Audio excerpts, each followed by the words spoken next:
Général, il y a seulement 6 jours, je me trouvais ici, devant vous, face à vous dans ce bureau pour un entretien avec vous, entretien au cours duquel vous m'avez révélé notamment que l'armée française avait reçu l'ordre de tirer sur les gilets jaunes au moment de la crise que l'on sait. Depuis les déclarations que vous m'avez faites, vous m'avez dit au téléphone avoir reçu des menaces de mort. Qu'en est-il réellement, Général Cousteau ? Alors, d'abord, je salue tous les amis de la France qui nous rejoignent. Vous connaissez votre concurrent, Campagnol. Je le cite. Ami. Il m'est avis que ce général Cousteau va éclater une basket sur un chemin de montagne. Allusion même pas voilée au présumé accident du général Georges Lain dans les Pyrénées. Celui qui s'occupait de Notre-Dame de Paris. Vous pouvez rappeler ce qui lui est arrivé ? Eh bien, il a glissé dans les Pyrénées-Orientales et il est mort. Bon. Il a glissé. Oui, un accident, un présumé accident. Ça veut dire que Campagnol a des doutes. Beaucoup ont des doutes. Moi-même j'ai des doutes, mais rien n'est avéré. Pourquoi le général Georges Lain, à qui Emmanuel Macron avait confié les travaux de restauration de la cathédrale de Notre-Dame, j'allais dire, à qui aurait servi le crime ? J'y viens.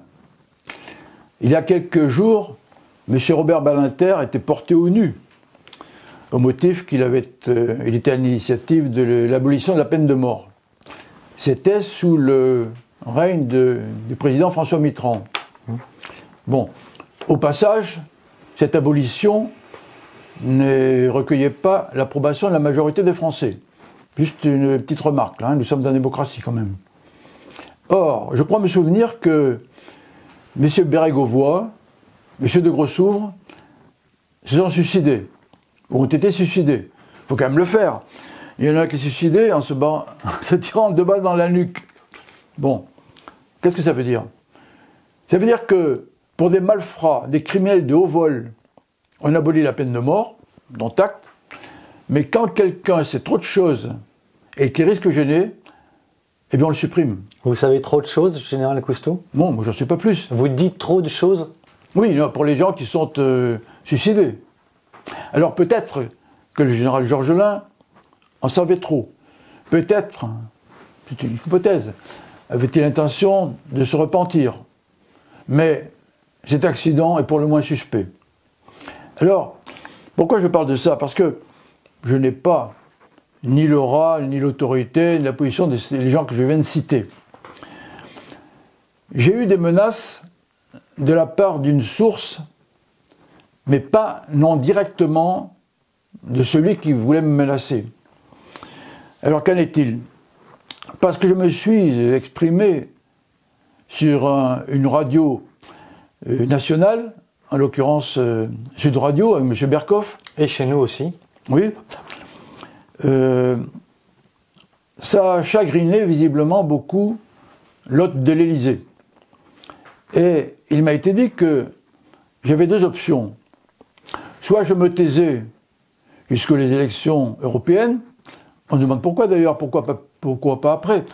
Pour moi, c'est de la politicaillerie de bas niveau. Et à ce moment-là, tout se passerait bien pour moi. Ou bien je continue à parler et je pouvais avoir une crise cardiaque. On vous a demandé, qui vous a demandé, Général Cousteau, on ne peut pas le dire. Une source sûre, que je connais bien, et qui a relayé la menace. Récemment ? Ah ben oui. Il y a quelques heures. Alors, j'ai réfléchi, et puis j'ai choisi de parler.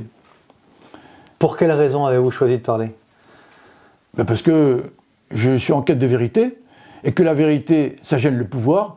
Alors je me suis précipité chez un médecin. Il y a derrière vous un certificat médical avec le graphe de l'électrocardiogramme. Je me porte parfaitement bien. Je n'ai pas de problème psychologique et je n'ai aucune velléité de suicide. Autrement dit, si j'ai un accident de voiture, peut-être que ce ne sera pas fortuit. Mais ça n'est pas inscrit sur le certificat médical. Donc merci à ceux qui me menacent. Ça m'a permis de faire une révision et de savoir que je suis vraiment en bonne santé. Est-ce la première fois, Général Cousteau, oui, que vous recevez des menaces de mort ? Oui, parce que je suis un modeste brigadier de province. Même si j'ai tendance à en parler un peu trop au gré de certains. J'avais eu des menaces, mais pas des sanctions, mais pas au-delà. Est-ce que ces menaces vous surprennent? Non, je suis désolé hein, d'être redondant. Quand on a lu ce livre, on a tout compris. En tout cas, c'est mon cas. Et il y a des gens qui n'ont pas le même logiciel que nous, je l'avais expliqué. Et pour qui la vie d'une personne ne vaut pas plus que la photo. C'est-à-dire que ce peut être des mesures d'intimidation, je ne l'explique pas, mais qui sont plausibles. Voilà, donc il y en a qui sont prêts à tout pour conserver leurs avantages, parce que malheureusement, ils sont là théoriquement pour servir, mais en fait, ils se servent. Ils sont prêts à tout. Voilà mon explication. Qui gênez-vous, Général Coustou? Le président Macron, les hommes politiques, le système politique français en général? Le système, il est ce qu'il est. On critique la Constitution, etc., etc. En fait, aucune institution n'est parfaite. Mais ce sont les hommes qui dévoient les systèmes. La République, à la limite, j'en ai rien à faire. Mais ce sont les hommes qui bafouent ces institutions. Alors, j'ai désigné le président Macron comme l'ennemi de la France parce que c'est lui qui l'a détruit. Évidemment que je gêne. Je ne dis pas que c'est lui en première ligne qui m'a dans le viseur. Mais ces affidés, ces courtisans, ceux qui sont à sa solde, ces mercenaires, j'ai envie de dire, évidemment, ils traquent tous ceux qui gênent le système qui fait en sorte de garder le pouvoir. Parce que depuis des dizaines d'années, on sait très bien, cette apparente alternance entre droite et gauche, qui n'a plus beaucoup de sens aujourd'hui, n'a fait que faire perdurer le système. Ceux qui sont au pouvoir font en sorte de le garder. Donc, dès qu'on les met en cause, effectivement, j'y suis un peu fort, je reconnais. Mais c'est pas moi qui ai écrit tous ces livres dont les auteurs n'ont jamais été traînés devant les tribunaux. Donc, c'est avéré. Donc, je gêne. Alors, je gêne depuis déjà un certain nombre d'années. Depuis la lettre qui a entraîné comment dirais-je ? En 2021. Oui, en 2021, le procès des généraux. C'est ça. Donc, les 61 et même avant, j'avais signé la lettre contre le pacte de Marrakech. Là, j'avais des menaces de sanctions. Mais aujourd'hui, on y est. Avec la répartition des migrants dans nos campagnes, je suis à la Calac, je suis à la Saint-Brevin, etc. Effectivement, je gêne parce que j'ouvre ma bouche et que ça va contre la doxa, contre la pensée dominante et contre la vérité. Or, moi, je me bats pour la vérité. Vous êtes passé de la sanction aux menaces de mort. Oui, j'étais arrivé une fois. Cette fois-ci, ça va crescendo. Ça vous inquiète ? Pas du tout. J'ai fait un métier par lequel j'aurais pu donner ma vie à la France. Aujourd'hui, la peine de mort est abolie en France. Qu'est-ce que je risque ? Mais si c'est mon heure, ce sera mon heure. Je continue le combat, mais sans les armes, puisque je ne suis plus en activité. Mais si ce combat m'amène à peine capitale, tel que je l'ai évoqué, je ferai avec. L'important, et la seule chose qui me guide, je crois l'avoir déjà dit, c'est de pouvoir me regarder dans la glace le matin. Car je me bats pour mes petits-enfants et mes arrière-petits-enfants, dont le 6e est annoncé. J'en suis ravi. Voilà, c'est pour eux que je me bats. Donc, si c'est aujourd'hui mon heure, eh bien, ce sera mon heure. Charge à moi de me tenir prêt et de me mettre en règle avec celui qui va me juger un jour.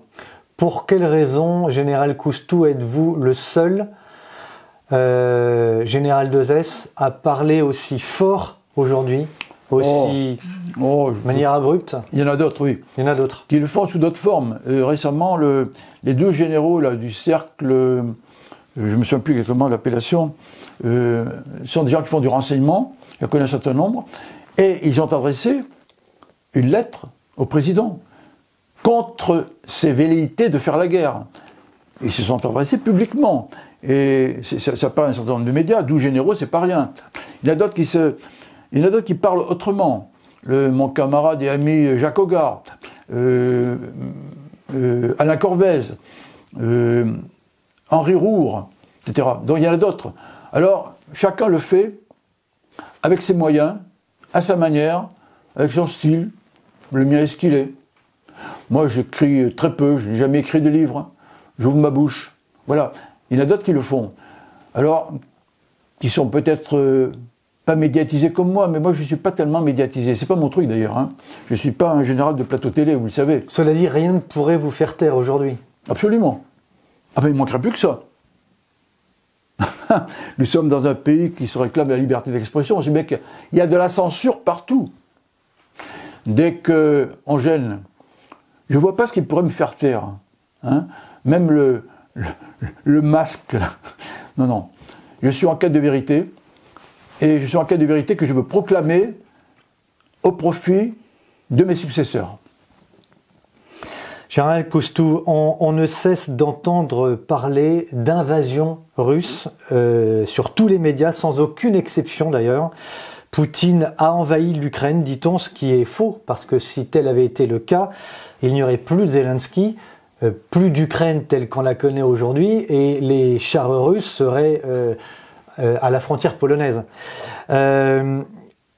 Comment, selon vous, Emmanuel Macron a-t-il créé les conditions d'une guerre à venir, une guerre dont Medvedev lui-même dit qu'elle est aujourd'hui inévitable? Je ne sais pas si elle est inévitable, mais il est quand même un peu gros que son prédécesseur ainsi que Mme Merkel ait dit, avec un cynisme qui me dépasse, que les accords de Minsk n'étaient qu'un moyen de laisser à l'Ukraine le temps de s'armer, en gros de l'enfumage. Ça n'a pas été démenti. Et notre actuel président est allé dans le même sens. Donc, ce qui veut dire qu'il y avait une stratégie guerrière de la part de l'Europe dès le départ. C'est évident. Parce que la guerre en Ukraine, ça a déjà été dit. L'Ukraine, c'est presque un épiphénomène. Je suis désolé, il y a eu 400 à 500 000 victimes quand même, des morts, sans compter tous les estropiés. C'est pas rien. Mais l'enjeu, c'est pas l'Ukraine. L'enjeu, c'est le bras de fer entre les États-Unis et l'Europe qui ne doit pas être unie, et la Russie qui ne doit pas être unie à l'Europe, et la Russie tout court, qui est montante et qui aujourd'hui est capable de dire non aux États-Unis. On le voit avec l'affaire des BRICS, avec le fait qu'il y a environ 150 États sur la planète qui ne sont plus dans le sillage des États-Unis, comme une quarantaine, dont nous, qui sommes quasiment un protectorat américain. Donc l'enjeu, ce n'est pas l'Ukraine. Je suis désolé pour le peuple ukrainien qui souffre énormément. L'enjeu, il est pour ceux qui tirent les ficelles, hein, l'oligarchie financière internationale, et le pouvoir, il n'est pas à Paris, le pouvoir, il est à New York, ou Washington, et peut-être aussi à Londres. Voilà. Donc, notre président n'est que j'ai vu un titre, il parle du porte-flingue de Rothschild. Je ne m'autorise pas à dire ça, mais ce n'est pas lui qui a le pouvoir. Il n'est que on parle de marionnette, peut-être, à ce moment une marionnette consciente et consentante. Lui, il n'est là que pour sa propre personne, pour exécuter et pour vouloir nous imposer une France dont nous ne voulons pas, nous Français. C'est pour ça que tout ce qu'il fait, j'ai dit qu'il détruisait la France, mais c'est écrit par de nombreux auteurs. On ne peut que vérifier ça, on ne peut que constater. Bon, donc il travaille pour des intérêts qui ne sont pas ceux du peuple français, dont on voit bien aujourd'hui que le peuple est très majoritairement mécontent. Et bon, on a vu le fiasco du salon de l'agriculture. Les gilets jaunes, n'en parlons pas. S'il avait un peu d'honneur, ce président, il laisserait la place à quelqu'un d'autre. Mais non, parce que il travaille pour d'autres intérêts, et pas pour le peuple français. Il s'accroche à ça. Donc, il est prêt à tout, y compris à faire la guerre. Là, je ne sais pas si on ira jusqu'au bout, parce qu'on n'est pas capable de faire la guerre. En tout cas, à haute intensité, face aux Russes. Mais nos grands chefs militaires le savent. Et je redis ce que j'ai déjà dit. Pourquoi ne les entend-on pas dans ce cas-là? Ceux qui sont d'actifs. Je me suis déjà exprimé sur le sujet. C'est très compliqué, parce qu'ils sont à la charnière entre le politique et le soldat. Bon. Il y a des lignes rouges. J'avais cité celle des Gilets jaunes, dont on parlera peut-être. Bon, on ne connaît pas leurs lignes rouges. Mais je ne crois pas qu'un chef d'état-major des armées engage ses forces en restant à son poste et sans réagir face à une armée qui est infiniment plus puissante que nous. Car tous ces généraux, y compris l'actuel SEMA, que je ne connais pas spécialement, quand ils sont entrés à Saint-Cyr, ils étaient des patriotes. Ils étaient prêts à donner leur vie pour la France, comme moi-même. Ils ont des hautes fonctions. Ils sont obligés d'avaler un certain nombre de couleuvres. Moi-même, j'avais donné le boa que j'ai avalé en mai 81, lorsqu'on me disait que la menace était à l'Est, etc., le monde communiste, et qu'il y a eu 4 ministres communistes au gouvernement. Qu'est-ce qu'on fait dans ces cas-là? Alors, aux petits échelons, oui, le nez dans le guidon, je l'ai dit. C'est-à-dire que j'ai tout donné à mon métier. Ben, on se frotte les yeux, mais on continue. Et j'ai déjà appelé les colonels qui pensent quitter l'armée, certains l'ont quitté, à rester parce qu'on aura besoin d'eux demain, aujourd'hui et demain. Alors, aux échelons les plus élevés, c'est très compliqué. On les critique, ils sont à une place que je n'envie pas. On les critique à raison parce que pendant que le président est toujours en place, il continue de faire du mal, de détruire la France. Il y a eu des milliers de victimes quand même au moment de la crise sanitaire, dont c'est l'omerta en France. Mais la Cour suprême des États-Unis a dit que le pseudo-vaccin n'en était pas un. C'est quand même pas rien, c'est la juridiction la plus haute des États-Unis. Général Cousteau, Philippe de Villiers disait il y a peu, en parlant d'Emmanuel Macron, cet homme est dangereux, vous partagez son... Ah bah toi, absolument. Son analyse. Mais je dis que c'est l'ennemi de la France. Il détruit la France. Qui est content aujourd'hui de ce qui se passe en France? Quel est le groupe socio-professionnel qui est satisfait? Qu'est-ce qui va bien? L'agriculture, l'industrie, l'éducation nationale, la santé, la justice, l'armée est peut-être la dernière institution qui tient à peu près la route, mais elle est à l'état échantillonnaire. Vous savez, il y a beaucoup de militaires d'active qui sont loyaux, qui sont disciplinés, mais qui n'en passent pas moins. Alors moi je suis président d'honneur de Place d'Armes. Notre vocation, c'est d'entretenir le lien entre l'armée et la nation, tant que l'armée ne fasse pas partie de la nation. Bon, on sait très bien ce qui se passe, ce que pensent les militaires, les policiers, les gendarmes. Nous avons une parole un peu libérée. Nous ne sommes pas les porte-parole des gens d'actifs, mais nous parlons, et nous disons, nous écrivons ce qu'eux ne peuvent ni dire ni écrire. Je ne vais pas m'en priver. Ils sont quand même tenus. Ou alors ils sont bons. C'est M. Chevènement qui a dit qu'on fermait sa gueule ou on démissionne ou on ferme sa gueule. Voilà. C'est ça. Bon voilà. Mais c'est pareil pour les militaires. Alors il y en a quelques-uns qui s'en vont, pas beaucoup. Mais il ne faut pas qu'ils s'en aillent. Par rapport à au combat que vous menez au sein de Place d'Armes, auprès de vos confrères, général Picmal, général Martinez, beaucoup se posent la question de savoir, mais que font les généraux, comme vous-même, pour faire basculer les choses. Il y a, dans l'entretien que vous m'avez accordé la semaine dernière, il y a énormément de commentaires, plus de 1000 commentaires, 1300 commentaires. Beaucoup demandent aux officiers, aux généraux que vous êtes, général Cousteau, de prendre le pouvoir. Ils parlent de putsch. Est-ce que vous pensez que c'est... Alors, je vous pose la question parce que ce genre de question revient fréquemment dans les commentaires. Qu'est-ce que vous répondez à ceux qui vous disent « Mais qu'attendent les généraux pour faire un putsch ?» Qu'est-ce que vous avez envie de leur répondre à ça? La question, on me la pose tous les jours. Ah oui, de blabla, logoré, etc. Je dis oui. Ben, qu'est-ce que vous faites, vous? L'armée est légaliste.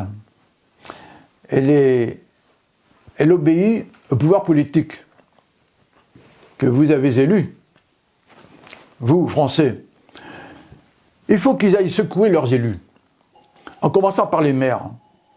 Parce que dans l'appel à la paix, le message que j'ai prononcé hier, il y a le gouvernement. Il y a tous les élus, qui sont une majorité de godillots. On le voit. Qui a réagi, à part M. Dupont-Aignan et M. Huppert, parmi les plus de 900 parlementaires, aux déclarations guerrières de M. Macron? Nos élus maires, qui ne se retranchent pas vers le fait qu'ils n'ont pas le pouvoir, ils ont le pouvoir aussi. Car ils accordent leur parrainage pour le candidat à la présidentielle. J'avais écrit un article en un temps, Le courage des maires. J'avais dit, il faut que pour une fois, l'enjeu est tellement important qu'ils accordent leur parrainage au risque d'attendre quelques mois de plus pour obtenir la subvention qui va leur permettre de boucher les nids de poules dans leur... 1 sur 3 accorder le parrainage. Parce que les maires ont besoin d'être soutenus, évidemment, ont l'ardeur de pouvoir, il faut les aider, mais il faut aussi les secouer. Je le dis clairement à tous les élus, les députés, les sénateurs, et à tous les Français, parce que l'armée ne prendra pas l'initiative. Déjà, elle suivra le peuple s'il bouge vraiment. Vous reprochez à ceux qui vous suivent, qui vous entendent, qui reçoivent vos messages, Général Coustou, vous leur reprocheriez un manque d'inaction? Ben oui. Ben oui. Qu'est-ce qui réagit aujourd'hui? Parmi les élus, combien de voix s'élèvent contre les volontés guerrières de M. Macron, président de la République? Qui est-ce qui s'exprime, même par la voix? Pas grand monde. Alors, c'est pas l'armée qui va prendre le pouvoir comme ça. Elle n'est pas... L'armée obéit aux politiques. Pardon? C'est irréaliste, c'est suicidaire? Non, c'est que la France n'est pas encore au fond du trou. Il y a encore trop de choses dans le frigo, mon cher. C'est pas moi qui le dis, mais je le pense. C'est terrible. Il y a des gens qui souffrent. Il y a des gens qui se suicident. Ils n'arrivent pas à joindre les deux bouts. Mais il y a encore trop de gens qui... Certains disent c'est parce qu'il n'y a pas assez d'Europe. Pas assez d'eux. Pas assez d'Europe. Ah ben j'en suis convaincu. Ça fait des dizaines d'années qu'on nous promet la paix, la prospérité, etc. On voit où nous en sommes. Alors l'Europe, ça va bien. Hein. En tout cas, l'Union européenne, telle qu'on la connaît aujourd'hui, ça va bien. Il ne faut pas oublier quand même que tous les commissaires qui sont à Bruxelles ne sont que les porte-voix des gouvernements qui les ont désignés. Donc tout ça, c'est un tout. Et entre les gouvernements, dont le nôtre, et l'Union européenne, à part quelques députés courageux qui s'expriment au Parlement, eh bien, c'est la même mafia. Pardonnez-moi le terme. C'est la même mafia. Pourquoi Mme von der Leyen ne veut pas donner connaissance des échanges qu'il a eus avec Pfizer concernant les 51 milliards de contrats de pseudo-vaccins? Pourquoi? Ça manque de transparence. On sait très bien qu'il a des conflits d'intérêts avec le monde pharmaceutique. On le sait. C'est la mafia.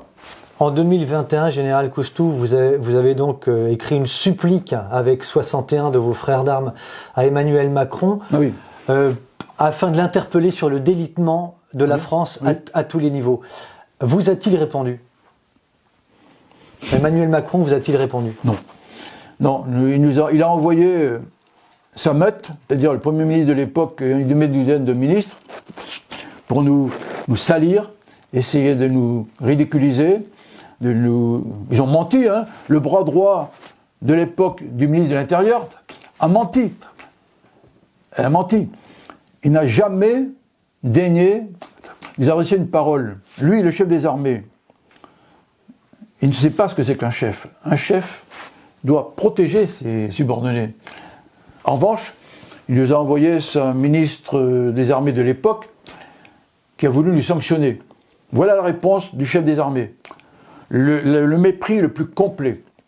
Avec des soldats qui avaient simplement tiré la sonnette d'alarme. Même maintenant, c'est le tocsin. Il leur avait dit, mais faites quelque chose, la France se délite. Mais 3 ans après, qu'est-ce qu'il arrive?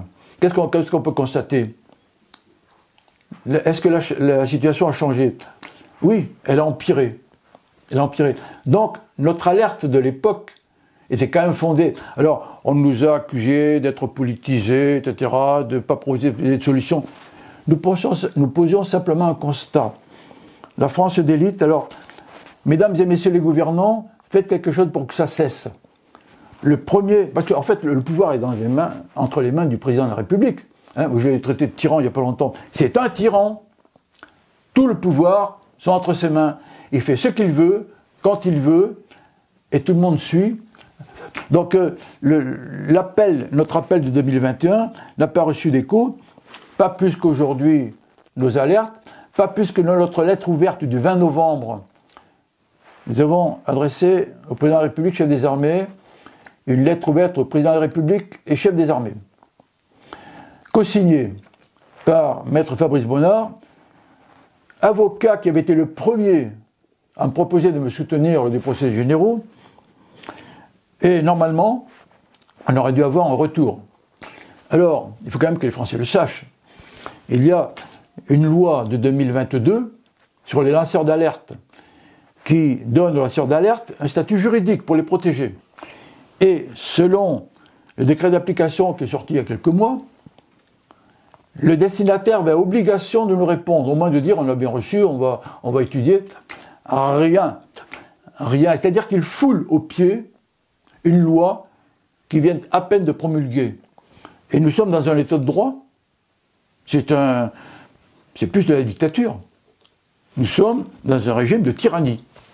J'aimerais qu'on parle quelques secondes avec vous, Général Coustou, de la loi de programmation militaire et du fameux article 20.3 portant sur une éventuelle menace pesant sur les activités essentielles à la vie de la nation. Je cite, « Si le pays se retrouvait en confrontation avec la Russie, par le biais de cette loi, le président de la République, donc Emmanuel Macron, pourrait, par décret, réquisitionner les biens et les personnes qu'il jugerait utiles pour l'effort de guerre. Avec une sanction à la clé d'ailleurs, peine d'emprisonnement et peine financière pour celles et ceux qui refuseraient de répondre à la demande du chef de l'État. Comment, Général Coustou, avez-vous réagi à cette loi de programmation militaire et à cet article qui est quand même particulièrement inquiétant?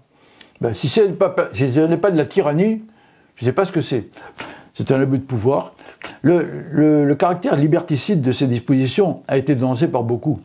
C'est-à-dire que le président est tout puissant. Il s'arroge tous les pouvoirs.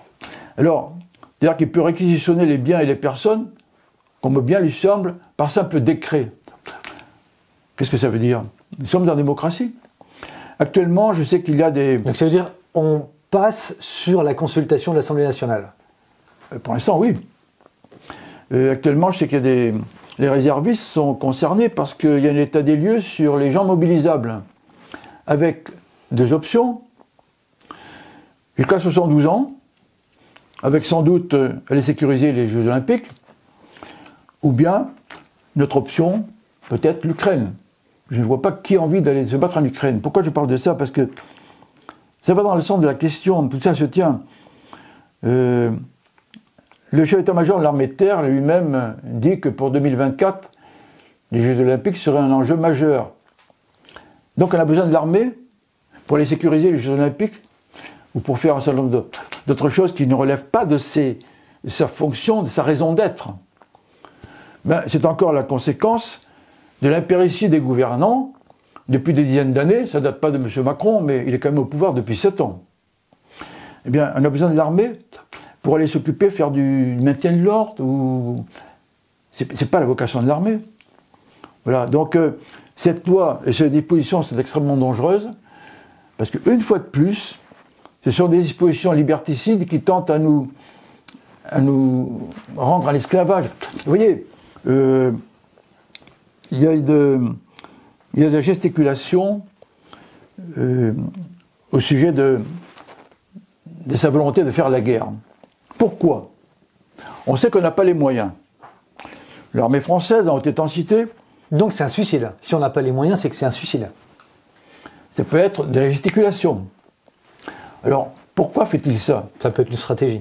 Oui, peut-être qu'il sait que la guerre en Ukraine est déjà pliée, pardonnez-moi le terme, donc on n'ira pas plus loin, donc sa gesticulation n'engage à rien. Peut-être aussi, autre hypothèse, est-ce une préparation psychologique du peuple français? C'est-à-dire que si la guerre n'a pas lieu, on les prépare quand même à une forme de disette, comme si la guerre avait eu lieu, et pour habituer les Français dans leur tête à savoir que des périodes difficiles nous attendent. C'est pas exclu, puisque la soif de pouvoir n'a pas de limite pour lui, et les contraintes qu'il fait peser sur le peuple n'a pas non plus de limite. Non, mais quand j'y pense, nous avons rédigé des autorisations de sortir dans un rayon d'1 kilomètre autour de chez nous, au motif d'un virus dont les plus grands spécialistes disent que ce n'était autre que la cause d'une grippette. Hein. On nous a fait porter un masque qui ne sert à rien. Dans l'armée, on a ce qu'on appelle un masque à gaz, l'ANP, hein, avec une bordure caoutchoutée, dont la limite d'efficacité est due à la barbe qui pousse chez les hommes. Bon, parce que y a des choses qui... Mais le virus, c'est pas un bout de chiffon qui va l'arrêter. C'est complètement ubuesque. C'est reconnu depuis... Voilà, donc il nous a imposé des mesures absolument excessives pour tenir le peuple. Parce que le projet le plus lointain, c'est le nouvel ordre mondial, le transhumanisme, avec cette chape de plomb, le crédit social à la chinoise, etc. C'est ça, sa feuille de route, qui passe par l'Union européenne et qui vient d'ailleurs. Donc tous les moyens sont bons pour aller dans ce sens. Qu'est-ce que vous pensez de la suppression par Jacques Chirac, en 1997, de la conscription? On sait, vous nous l'avez dit, et on le sait, que beaucoup d'officiers quittent l'armée aujourd'hui. Est-ce que ça a été une bêtise, une erreur, C'est pas la conséquence directe. Moi, j'ai toujours travaillé avec des appelés. Et je m'en honore et je m'en félicite. Je peux vous dire que lorsque j'étais capitaine ou lieutenant, les gens que j'avais l'honneur de commander m'auraient suivi, sans problème. D'ailleurs, pour preuve, les retours que j'ai, depuis cette lettre il y a 3 ans, de gens qui étaient sous mes ordres en 72, 73, 75, 77, enfin, officiers, sous-officiers, militaires du rang. Pourquoi? Parce que ils étaient prêts à partir. Donc je n'ai absolument pas de regret d'avoir travaillé avec des appelés. Maintenant, j'étais le premier à le regretter parce que la conscription avait beaucoup d'avantages. Ce n'est pas la vocation première de l'armée de faire du social, mais j'ai tiré un certain nombre de personnes de l'ornière. Une anecdote, à un moment donné, j'étais chef de corps, j'avais un garde-caisse qui avait été condamné pour braquage au hold-up. Qu'est-ce que c'est un garde-caisse? Il était à la caisse, à ma trésorerie, à l'époque. Et puis j'avais un gars qui était à l'infirmerie, qui avait été condamné pour trafic de drogue et emprisonné. Il avait des parents qui étaient en corps. Quand j'ai eu la fiche d'attention des renseignements, attention, j'ai convoqué mes de Lascar, et je leur dis voilà ce que je sais. Alors il y a 2 solutions. Soit, je vous sors tout de suite, il y a intérêt à vous tenir à carreau, soit on passe un accord verbal, comme chez les mafieux finalement. C'est-à-dire que je vous laisse où vous êtes, vous vous engagez à ne pas faire de bêtises, parce que je vous aurai à l'œil, et là je serai sans pitié. Eh bien, lorsque j'ai quitté mon commandement, il y en a un qui avait fait le peloton d'élèves gradés, et l'autre qui demandait à engager. C'est une anecdote. On a fait énormément pour ces Français qui apprenaient à se connaître. Maintenant, le lien État, le lien armée-nation existait, ce qui n'est plus le cas aujourd'hui. Oui. On pourra en parler longtemps de ça, hein, les jets, les futurs délinquants, des gens qui étaient en difficulté qu'on nous envoyait pour recadrer.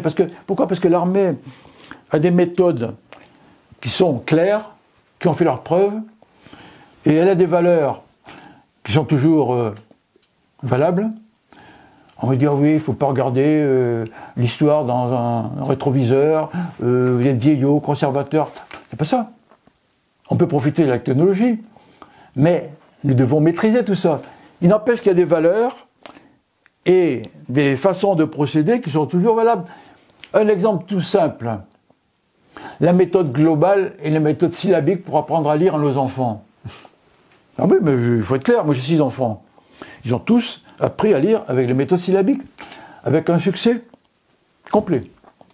Alors, depuis les pédagogistes de M. Jospin et l'état de l'éducation nationale aujourd'hui, on sait où nous en sommes.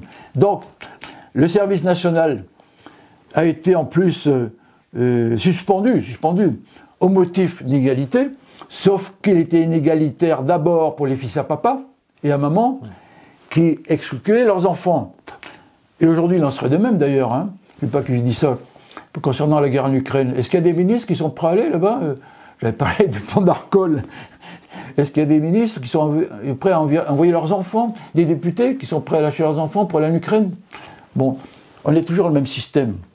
Donc il faut être en quête de vérité, de bon sens et de souci de l'intérêt du pays et du bien commun. C'est-à-dire que le bien commun, c'est ne laisser personne sur le bord de la route. C'est une conception qui m'est propre. À différencier de l'intérêt général, qui donne satisfaction à 51% de la population, et on laisse éventuellement 49% sur le bord de la route. Sauf que, dans le système actuel, M. Macron est bien loin d'avoir 51% de la population derrière lui. Ça veut dire qu'il est toujours en légalité, mais il est légitime. Et s'il avait, j'ai déjà dit, un certain sens de l'honneur, il serait parti. Il partirait. Mais il a sa feuille de route qui ne correspond pas aux intérêts du peuple français. Dans les services nationaux, il a été suspendu. Mais que devient notre jeunesse aujourd'hui? On apprenait à nos jeunes, limite gauche, limite droite. On peut être sévère, mais l'important c'est d'être juste. Car l'injustice qui est le moins accepté par les adultes comme par les enfants. Voilà, on apprenait des choses élémentaires. Tout ça est à volo, on voit notre jeunesse maintenant, ben oui, elle est en déshérence quelque part.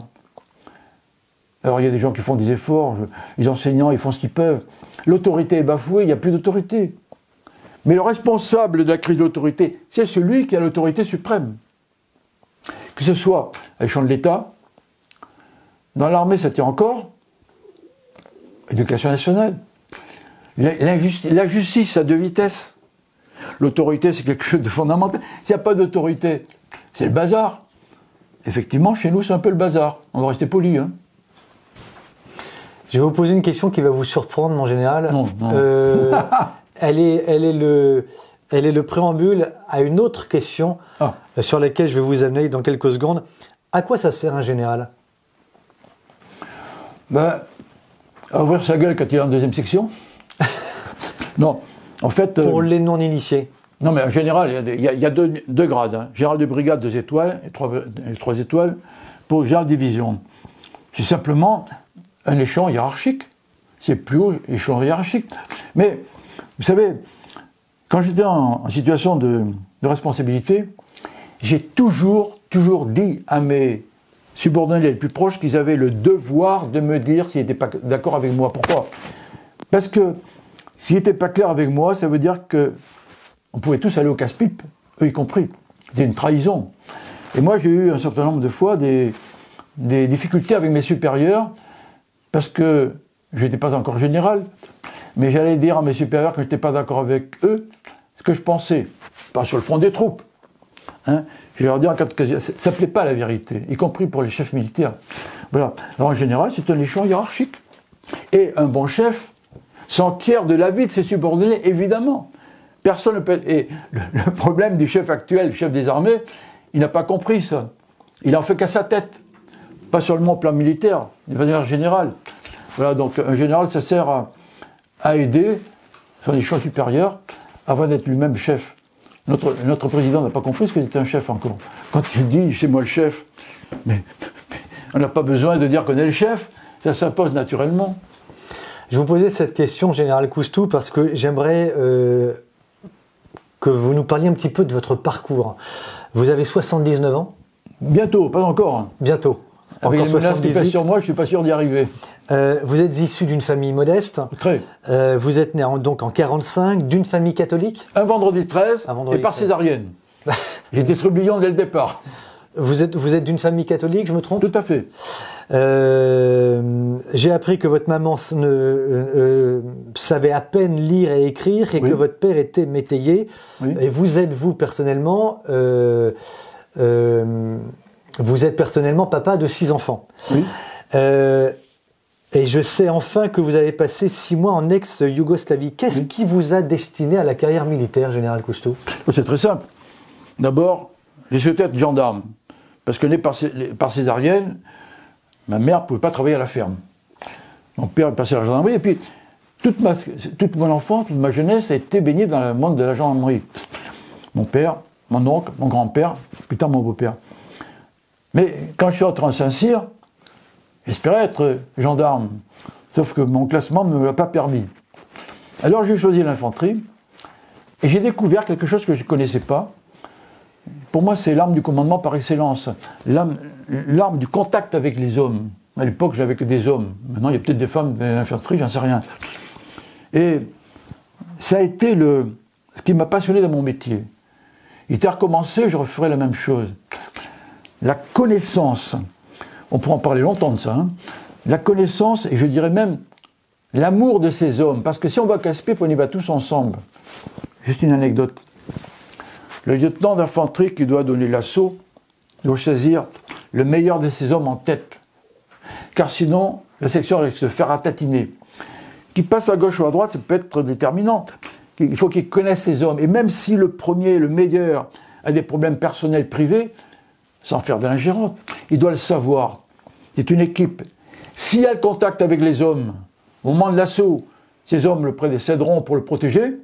Sinon, ils vont traîner les pieds et ils risquent de s'en prendre une dans le dos. Pardonnez-moi l'expression. C'est tout ça. C'est ce qui a fait que je n'ai pas tenté un concours pour entrer dans la gendarmerie, concours interne. Je suis resté dans cette infanterie que vraiment j'ai aimé jusqu'au bout, comme ma femme d'ailleurs. Ça fait 53 ans, maintenant on ira bien jusqu'au bout. Alors maintenant je ne suis plus dans l'infanterie évidemment. De toute façon le général est général, on est rare. Mais je continue le combat et je ne suis pas un écrivain, je ne suis pas un politique, non, je continue le combat par le moyen qui me semble être le meilleur de les dispose, c'est-à-dire chauffer les foules, un peu, si je peux me faire ainsi. Je vois les gens des Agora toutes les semaines, 2 fois par semaine. Je me déplace beaucoup. Je repars demain, je rentre samedi. Voilà, donc je continue ce combat par ces moyens. Par ce moyen que j'ai à ma disposition. Pour lutter. Par des moyens légaux. Pardon ? Par des moyens légaux. Toujours. Ah, toujours. Jamais je n'ai appelé. Il faut qu'on dise que nous sommes résistants. Si nous le sommes. Nous sommes en désaccord. Si nous le sommes. On était toujours dans la légalité. Parce que sinon, ils n'ont pas besoin de ça pour couper les têtes. Et on voit bien les dissolutions, la justice à 2 vitesses, enfin, etc., etc. Bon. Donc, il faut rester toujours dans la légalité. Après, on ne sait pas ce qui se passera. Mais, au départ, il faut être clair. Quand on enseigne aux hommes que la torture est interdite, c'est facile. Et il faut le faire. Mais, en situation, on ne sait pas ce qu'on fera. On ne sait pas. C'est la conscience qui commande. Bon, donc, au départ, il faut que ce soit clair dans nos têtes. Parce que vous savez, je reçois des propositions qui sont à la limite, hein, borderline, même plus que ça. Vous pouvez nous en parler ? Hein ? Vous pouvez nous en parler ? Non. Oh, il y a des choses tellement énormes. Il y a des choses qui frisent l'indécence. Non, mais attendez. Non. Il faut que nous restions dans la légalité. Voilà. En tout cas, qu'on l'ait en tête. Que faisiez-vous en ex-Yougoslavie ? J'ai passé 6 mois. Dès les années 70, j'étais volontaire pour partir au Tchad, après au Sri Lanka, au Soudan. Bon, pour quelqu'un de l'infanterie métropolitaine, il n'y avait pas de passe à l'époque parce que l'armée était un peu plus nombreuse. Il n'y avait que les troupes de marine qui allaient. Alors, il a fallu que je sois colonel bien mûr pour qu'on accepte de me faire partir en mission de longue durée.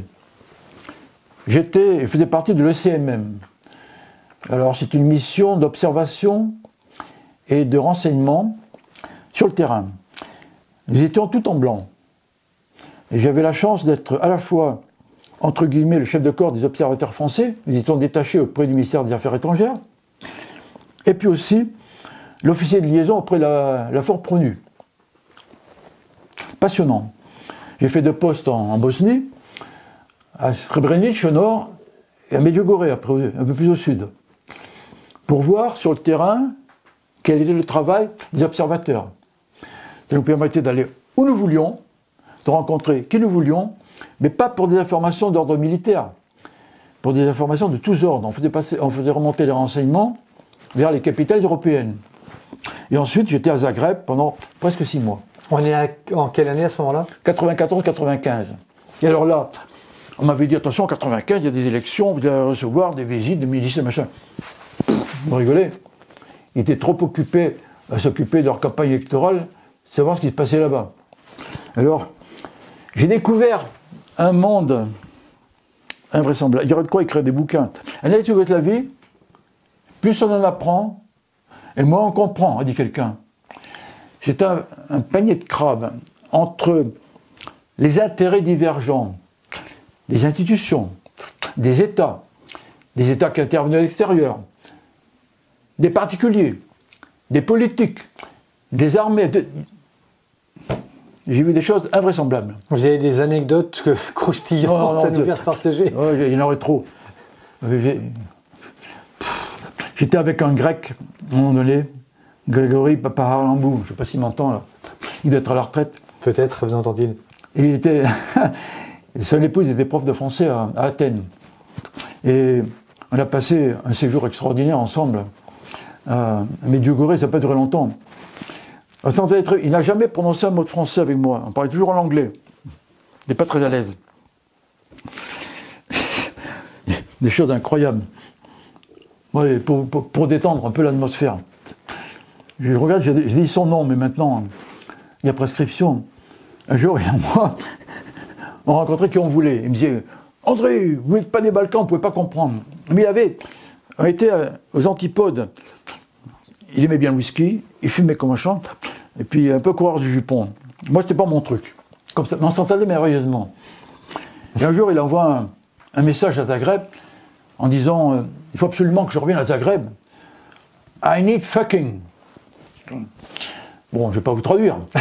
Et alors, il reçoit, non, fuck you, for administration. Rigolade. Mais c'était...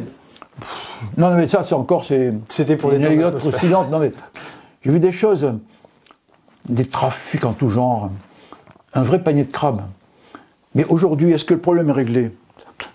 Juste pour qu'on parle de ça, une toute petite parenthèse.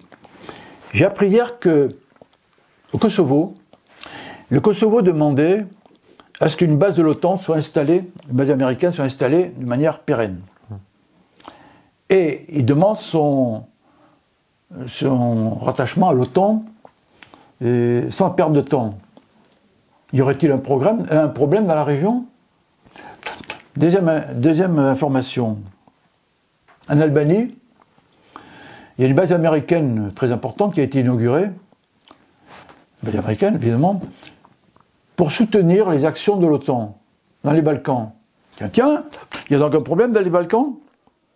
Quel genre de problème? À qui ça profite? Vous avez une réponse? Oui, bien sûr. Le Kosovo n'est pas reconnu par l'Organisation des Nations Unies, ni par l'Espagne, ni par la Grèce, ni par d'autres pays.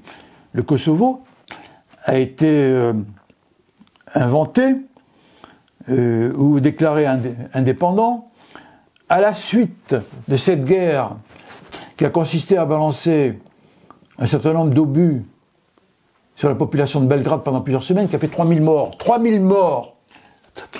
La France a participé. Et mon camarade,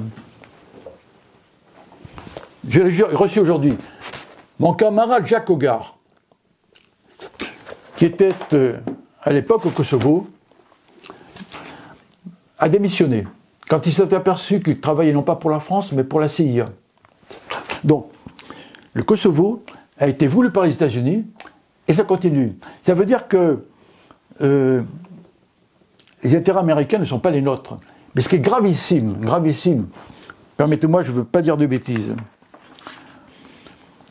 Aujourd'hui, à cause de cette base aérienne, de cette base, etc., de ce qui se passe au Kosovo et en Albanie, une frappe préventive de la Fédération de Russie, j'espère que tout le monde écoute et comprend, une frappe préventive sur la KFOR, c'est-à-dire la force militaire qui est au Kosovo, est désormais possible car juridiquement légitime en se basant par exemple sur un rapport officiel du Sénat français et une question-réponse complète et ambivalente du Quai d'Orsay.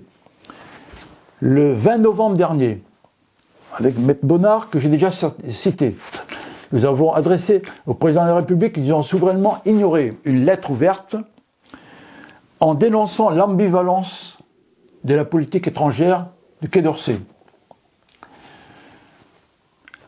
Déjà, les gens n'avaient pas compris le sens de notre lettre. On m'avait taxé de me macroniser. La honte suprême. Non, mais je reconnais que la lettre était difficile à comprendre en première lecture parce que nous avons voulu être bienveillants, d'être respectueux, il n'y a pas de raison, et nous avons proposé une solution pour le sortir du pétrin, sachant qu'il ne pourrait pas opter pour cette solution parce qu'il est tenu de président, il n'est pas les mains libres. Voilà. Mais aujourd'hui, le Kosovo est encore une verrue. Hein. Donc, la réponse du Quai d'Orsay est tellement ambivalente, c'est en même temps que la Russie pourrait nous balancer une frappe préventive. Or, je rappelle quand même que nous avons des armes hypersoniques qu'on ne peut pas arrêter et qu'on ne possède pas. C'est extrêmement dangereux. Alors, notre président qui vibrionne, là, maintenant on parle de la Moldavie, et il a fait un accord avec la Moldavie.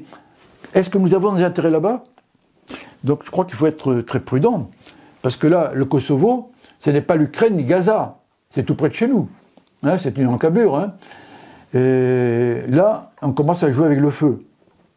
Alors, je reste confiant dans nos chefs militaires qui, en dernier ressort, auront les bonnes décisions. C'est ce que je peux dire, mais la situation est quand même dangereuse. Hein. Que deviennent, alors je vais peut-être poser la question tout à l'heure, mais que deviennent le général Pikmal, le général Martinez, entre autres? Vous avez des contacts avec eux de manière régulière? Oui, bien sûr. Ben, ils font comme moi, ils vieillissent un petit peu, chacun. Le général Pikmal, je l'ai dit il n'y a pas longtemps. Bon, lui, il s'exprime. Enfin, il était parti en Guyane, il est resté là-bas parce qu'il était malade. Bon, j'ai pas beaucoup de contacts avec lui, mais je le connais. Bon, Général Martinez, j'ai des contacts réguliers, plus fréquents. Alors lui, il analyse, il écrit.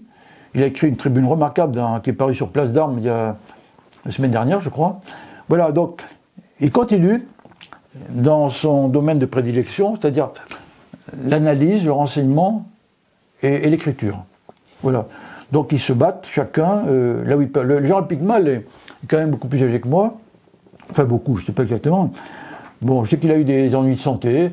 Il est peut-être moins en première ligne. Il faut dire qu'il a été radié des cadres. Alors, pour l'anecdote, lors du fameux procès des généraux en 2021, on nous avait proposé, en novembre-décembre, aux 6 généraux présumés coupables, de demander à être dans la situation du général Pikmal. C'est-à-dire qu'ils n'ont pas voulu. La ministre de l'époque voulait notre peau, mais le président ne voulait pas entendre parler. Ils n'ont pas voulu nous sanctionner, mais ils nous ont proposé de demander à être sanctionnés.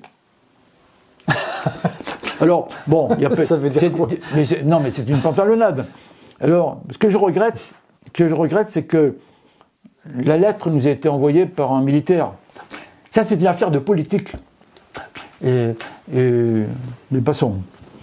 Mais bon, c'est une pantalonnade. Donc, le général Pikmal est radié des cadres, ça veut dire que, 1, il ne peut plus porter l'uniforme, 2, il n'a plus de carte d'identité militaire, et 3, il perd le quart de place, la SNCF. Le quart de place est le seul avantage matériel qui nous reste, parce que, comme jusqu'à 67 ans, on peut être rappelé au coup de sifflet. Bon, donc on a un quart de place. Voilà les 3. Alors, en fait, c'est une mesure qui est plus infamante qu'autre chose. On nous ravale au rang du civil que vous êtes. non mais quand on s'engage dans l'armée, quand on entre à Saint-Cyr, on connaît la règle du jeu. On peut mettre notre vie en danger, et puis celle de nos subordonnés. C'est pas une banalité. Donc, on a fait une démarche. Une démarche quand même, il faut la faire, hein, je suis désolé. Bon, donc on efface tout ça, et on dit, bon, vous n'êtes plus rien, au regard du métier que l'on a fait. Général, comment expliquez-vous qu'il y ait autant de militaires, d'officiers catholiques dans l'armée française. On peut parler de Pierre de Villiers, de Pugat, de Lecointre, enfin, et tant d'autres. Comment expliquez-vous cela? Bon, moi je n'ai pas leur fiche CV, mais j'en connais pas mal quand même. Hein. Écoutez, moi, je suis catholique, je le dis. Ce sont les valeurs qui vous réunissent? J'ai mis 40 ans avant de comprendre exactement où je mettais les pieds. 40 ans, hein, c'était un long... J'étais catholique d'origine, mais j'aurais pu aller ailleurs. À partir de ma mise à la retraite, j'ai beaucoup réfléchi, je me suis posé des questions sur le sens de la vie, etc. J'ai beaucoup travaillé. Et en 2012, vraiment, j'ai scellé dans le marbre ce que j'avais dans ma tête. Je sais où je suis. Alors, on se réfère à quelque chose qui relève de la vérité.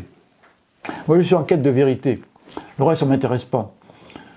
L'étape de la loi, les commandements, c'est clair, et tout. Et la France est quand même chrétienne depuis un certain temps. Hein. Clovis était là. Mais je crois qu'il y a dans cette religion, qui est la seule vraie religion. Je ne vais pas faire... Moi, je ne suis pas un théologien. L'islam, par exemple, n'est qu'une idéologie politico, socio, économico, religieuse.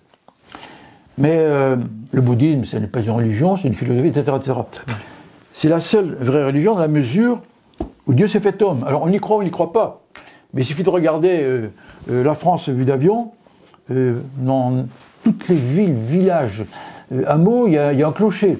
C'est pas, voilà. Donc cette religion catholique, notre culture, notre chrétienté est inscrite dans nos gènes, qu'on le veuille ou non. Et je crois que cette quête de vérité, elle habite le militaire. C'est peut-être ce qui fait qu'il se rejoint. Mais il y a des gens qui sont dans l'armée, qui sont d'autres confessions. Ça ne veut pas dire qu'il n'y a que des catholiques, évidemment. Moi, j'explique comme ça. Je suis en quête de vérité. Alors, ça peut choquer. En plus, aujourd'hui, je suis désolé, mais je ne veux pas critiquer les autorités supérieures de l'Église. J'ai pris un certain recul. Je vais être brutal. Pour moi, le pape n'est que le bras spirituel du nouvel ordre mondial. Je ne veux pas me faire que des amis. Ah non, vous n'allez pas vous en faire. Alors, vous savez, j'ai fait beaucoup d'apostolat. Pendant 10 ans, j'allais frapper aux portes, etc. Il y a des gens qui disaient « Oh, ce pape est terrible parce qu'il se met à l'autre portée, il était pas à la mode, quoi. » Ouais, Vatican II, révolution de l'Église, c'est pas moi qui l'ai dit. D'autres qui disaient oh, « Non, on peut plus supporter ce qu'il dit et ce qu'il fait. » Chacun son truc. Moi, je sais où je suis maintenant. C'est-à-dire je reste dans l'église d'il y a 2000 ans. Entre celle qui a 2000 ans et celle qui en a 60 ou 70, laquelle est la bonne? Bon, j'ai quand même réfléchi longtemps à ça. Hein. Pour moi, il n'y a pas photo. Alors, je vais aller jusqu'au bout, tant pis pour vous, tant pis pour moi. Allez-y. Pour moi, au XXe siècle... Vous êtes un homme de parole et de recherche de la vérité. Là, je vais me faire beaucoup d'ennemis, mais je m'en fiche complètement. Pour moi, au XXe siècle, l'homme providentiel a été Monseigneur Lefebvre, et c'est lui qui a sauvé l'Église. Général Coustou, pour conclure, je voudrais qu'on revienne aux premières questions que je vous posais tout à l'heure. Vous jugez aujourd'hui que la situation est bien plus grave que celle que vous dénonciez, vous et vos frères d'armes, en 2021. Qu'est-ce que vous comptez faire concrètement pour tenter d'influer sur le cours de l'histoire? Alors, je suis sur plusieurs fronts. Je suis président d'honneur de Place d'Armes. Place d'Armes a décollé depuis 2 ans et demi. Actuellement, on est en train de se réorganiser. Là, il y a une période de jeunesse qui nous a permis de voir les imperfections, ce qu'on peut faire d'autre, etc. Bon, mais c'est un outil très important. Parce que Place d'Armes est là pour soutenir notre armée. Et l'armée est là pour protéger le peuple. Donc, je m'investis dans Place d'Armes. Je suis dans des associations comme le Maire pour le bien commun, par exemple, qui est un collectif. Ce collectif a été créé, même si le mot est impropre, par 2 amis qui ne sont pas élus eux-mêmes, mais qui a pour but, cette association a pour but d'aider les maires. Le président est Éric Viau, maire de la Bussière, à côté de Limoges. En fait, les maires, ils ont leur fonction de maire, activité professionnelle, surtout dans les petites communes, parce que dans les grandes villes, et puis également les chars de famille. Ils ont, encore une expression que j'utilise mais qui n'est absolument pas péjorative, le nez dans le guidon. C'est ce collectif, Maires pour le bien commun, a pour objet d'aider les maires à se former d'abord. À se former parce que les gens sont de bonne volonté, mais il y en a qui n'ont aucune culture politique, ou à se former, à se connecter, à s'enrichir mutuellement. Voilà, donc j'ai pas mal investi là-dedans parce que quand je fais une chose, je sais pas, je sais difficilement m'arrêter. Un jour, il y a un de mes fils qui me dit « Papa, toi tu sais pas t'arrêter ». Je lui dis « Oui, mais toi tu sais pas commencer ». Puis il a changé de sujet. Donc, avec Maires pour le bien commun, j'ai beaucoup investi, je suis administrateur. Et puis il y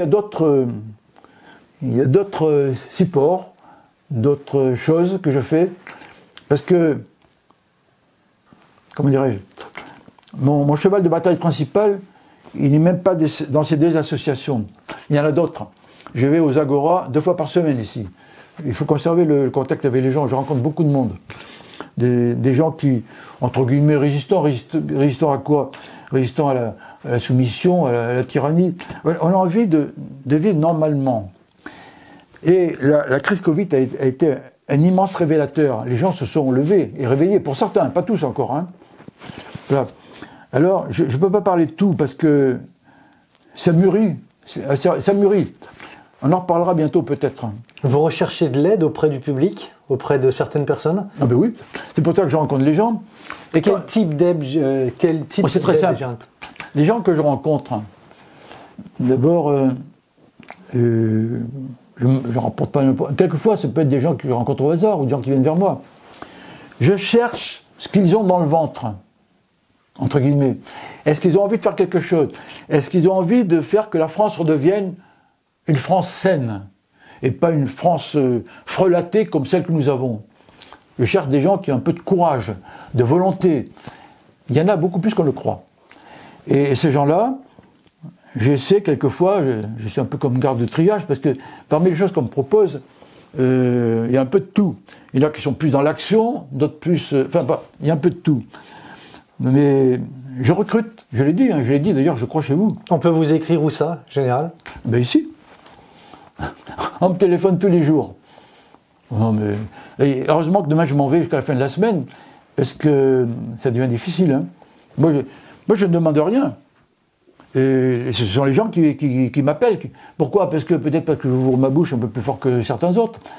Moi, ça m'est égal. Moi, je me bats pour la France. Donc, je cherche des gens courageux qui ont envie d'avancer dans le bon sens. Et il y en a beaucoup. Alors, évidemment, il y en a beaucoup qui sont tenus par leurs obligations professionnelles, qui auraient de rester discrets. Mais les gens qui veulent rester discrets, ils peuvent rester discrets. L'important, c'est qu'ils établissent des contacts. Et puis, que le moment venu, on sache sur qui compter. Sachant que je suis écouté, vous savez, venir chez moi, vous prenez des risques là. Hein, c'est vrai? Avec votre épouse. Je suis infréquentable. Ah non. Mon ami avocat... J'aime bien le goût du risque. Hein. Comment? J'aime bien le risque. Mon ami, on se téléphone de temps en temps. Un jour, il dit, bon, la communication n'est pas très bonne. Il dit, bon, alors que ceux qui nous écoutent aient la gentillesse de ne pas brouiller la conversation, qu'ils enregistrent et puis qu'ils nous laissent parler. Quoi.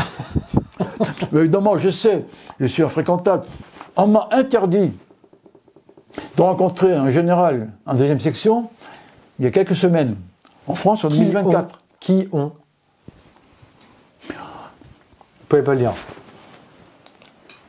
Et puis, non, mais... Je ne vous force pas à le dire. De toute façon, on ne cite jamais ses sources.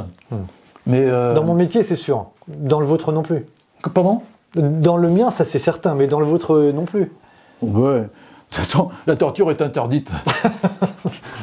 Alors, ils peuvent toujours me picouser, faire avaler, comme au professeur Fourtillon, hein, parce qu'il y a des moyens, qui ne sont pas forcément des moyens légaux.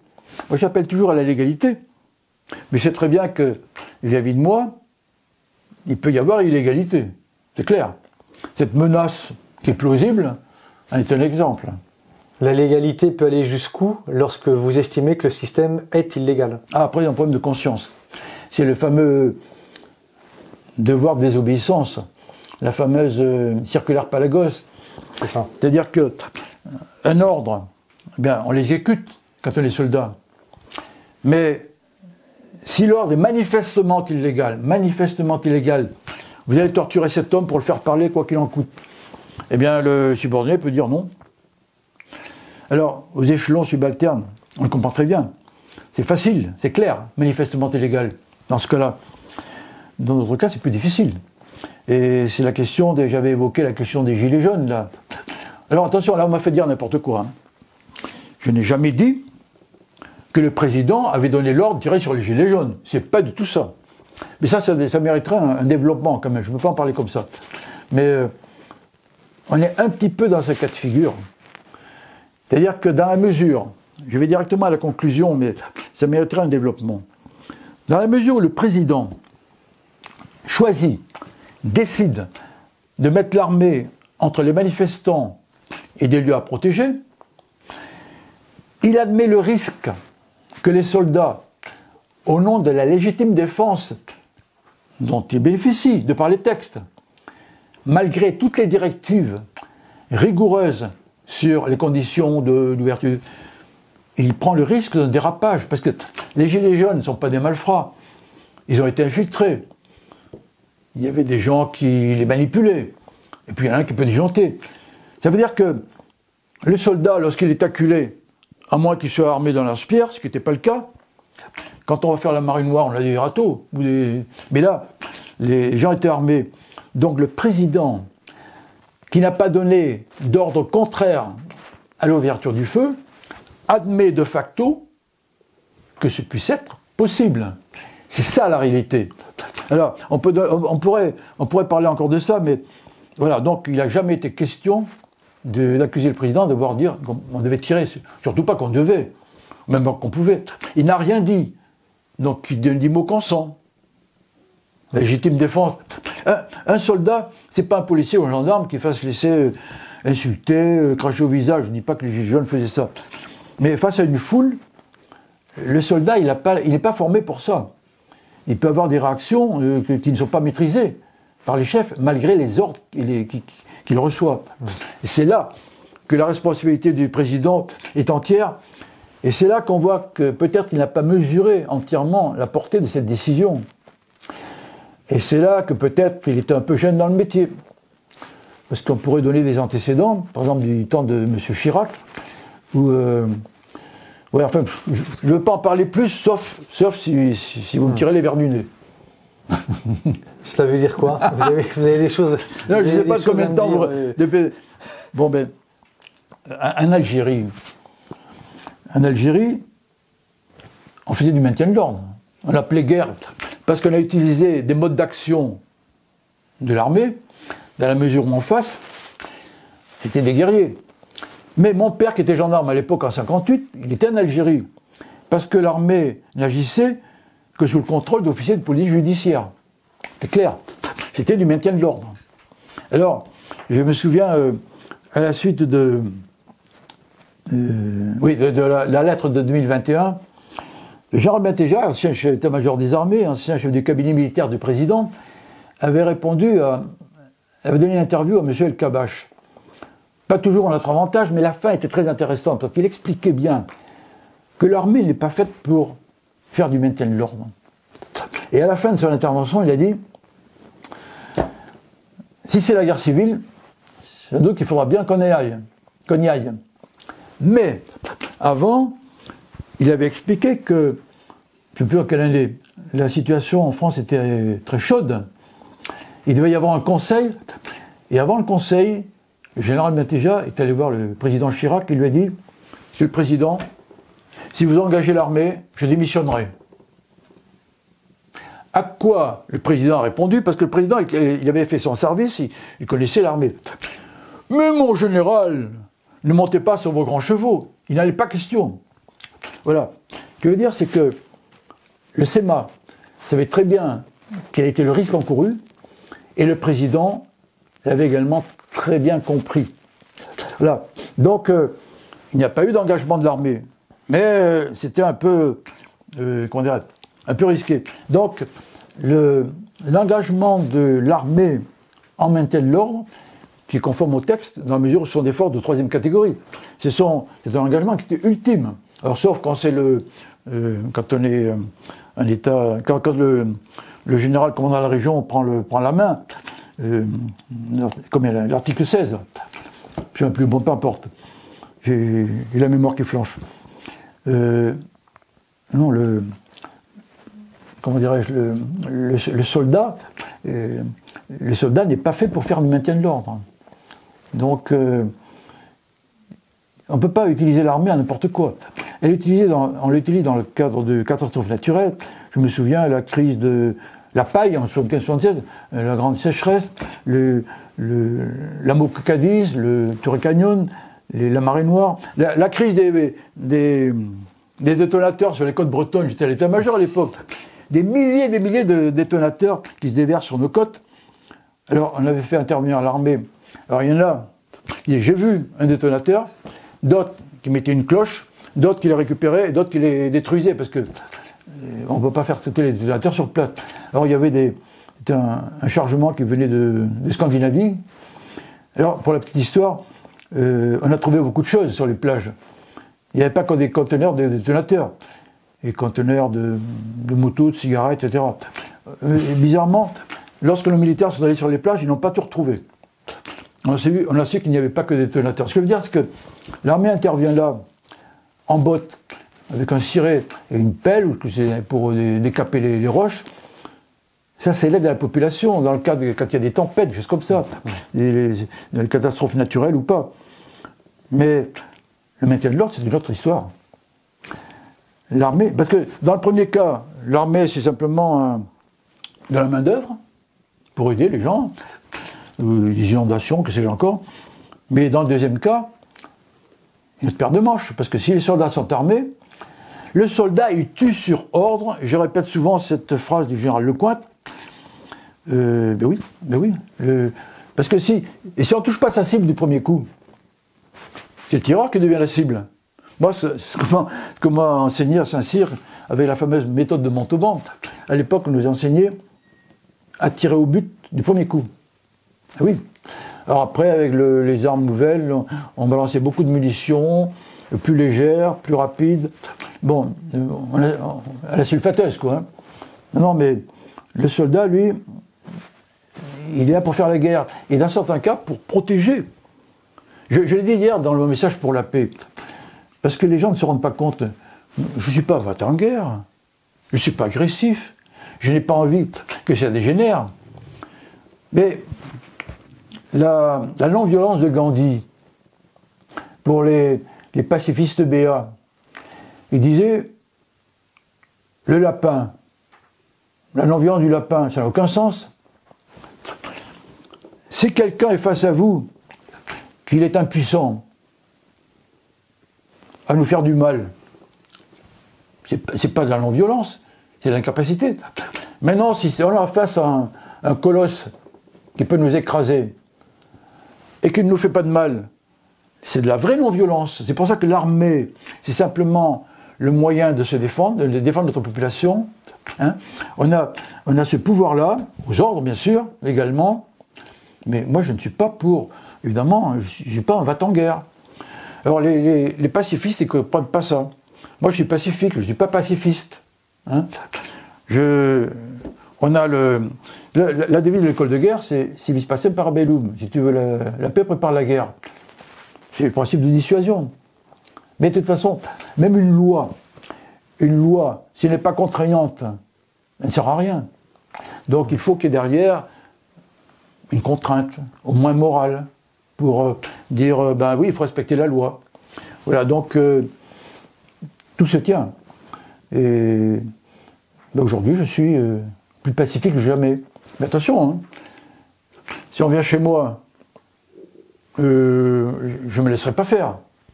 Quitte à enfreindre la loi. Parce qu'aujourd'hui, il y a des gens dont les maisons sont occupées et qui se retrouvent en position d'accusés. Donc on marche sur la tête. Non. Je connais un château, du côté de Hans-Sologne.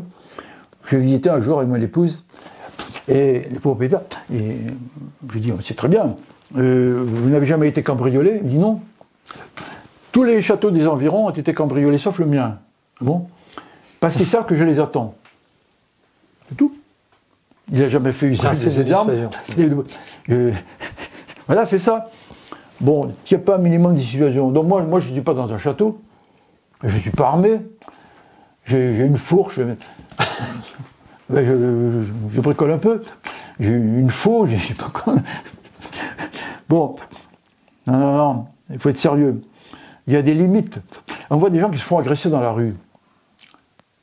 Dès qu'il y a un refus d'obtempérer, il y a toute la police des polices qui enquête. Mais ça, c'est mon point de vue. Un refus d'obtempérer devrait donner droit aux policiers à arrêter quoi qu'il en soit le malfrat. Parce que si on refuse de soumettre à l'autorité publique, il y a quelque chose sur la conscience. Alors aujourd'hui, si jamais le gars il s'en va, quitte à ce qu'il écrase une mamie au coin de la rue, hein, mais non, on ne peut plus l'arrêter. Si on tire dessus, on va se retrouver en prison. Il y a des cas. C'est le monde à l'envers, mais ça c'est dû simplement au manque de courage des politiques. Tout simplement. Parce que la sécurité, il y a quand même une centaine d'agressions à l'arme blanche par jour en France. Mais ça, pas d'aujourd'hui. Ça n'a fait qu'empirer. Depuis le premier Vigipirate en 1995, j'étais à l'état-major à Rennes. Qu'est-ce qui a changé? Sentinelle, 30 ans après, n'a toujours pas réglé ses problèmes de sécurité. Parce que le politique, 1, pas de bavure, 2, prochaine élection. Il manque de courage. On a affaire à des pleutres, on a affaire à des traîtres. Mais le président actuel en est, mais ceux qui étaient avant en étaient aussi. C'est mon avis et je le partage. Merci Général Coustou. Merci à nouveau de m'avoir reçu. Le plaisir était pour moi. Merci beaucoup.